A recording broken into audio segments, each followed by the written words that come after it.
તો બીજી બાજુ સાબરકાંઠા જિલ્લામાં પણ ગત મોડી રાત્રિથી વરસાદી માહોલ જામ્યો છે। હિંમતનગર, ઈડર, વડાલી, ખેડબ્રહ્મા, ભોશીના અને વિજયનગરના પંથકોમાં ધીમી ધારે વરસાદ વરસ્યો, જેના કારણે વાતાવરણમાં પણ ઠંડક પ્રસરી ગઈ। ખાસ કરીને વિજયનગર અને ગ્રામીણ વિસ્તારોમાં ધોધમાર વરસાદે જોર પકડ્યું। વિજયનગરમાં માત્ર 5 કલાકમાં 1.5 ઇંચથી વધુ વરસાદ નોંધાયો, જેના કારણે ગ્રામીણ પંથકોમાં પણ વરસાદી માહોલ જોવા મળ્યો। ખેડબ્રહ્મા અને વડાલીના વિસ્તારોમાં ભારે વરસાદના કારણે ખેતી પાકોને નુકસાનની ભીતિ સેવાઈ રહી છે। તો સાબરકાંઠામાં પણ વરસાદી માહોલ જોવા મળ્યો હતો। આ વિશે વધુ માહિતી માટે જોડાઈ ગયા છે સંવાદદાતા જુગનુ। સાબરકાંઠામાં પણ વરસાદી માહોલ જામ્યો છે, શું વિગત છે?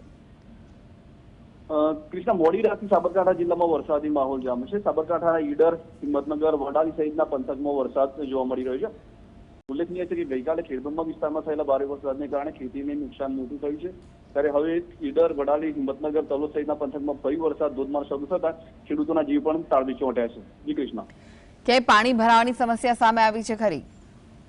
ખાસ કરીને ખેડબ્રહ્મા વિસ્તારમાં ભારે વરસાદ થયો હતો। 15 દિવસ પહેલા પણ ભારે વરસાદ થયો હતો, જેના કારણે ખેતરો ધોવાયા હતા, નદીઓ બે કાંઠે થતા નદીઓના પાણી ખેતરોમાં ફરી વળ્યા હતા। ત્યારે ખેડબ્રહ્મા તાલુકાની વાત કરીએ તો ખેડબ્રહ્મા તાલુકામાં 60%થી વધુ ખેતી નિષ્ફળ ગઈ છે અને ફરીવાર વરસાદ થતા ખેડૂતોના જીવ તાળવી ચોંટ્યા છે અને જે મગફળી સહિતના પાકમાં ફૂગજન્ય રોગોનો ઉપદ્રવ વધે તેવી ચિંતા ખેડૂતો વ્યક્ત કરી રહ્યા છે। જી, આભાર જુગનુ માહિતી આપવા માટે।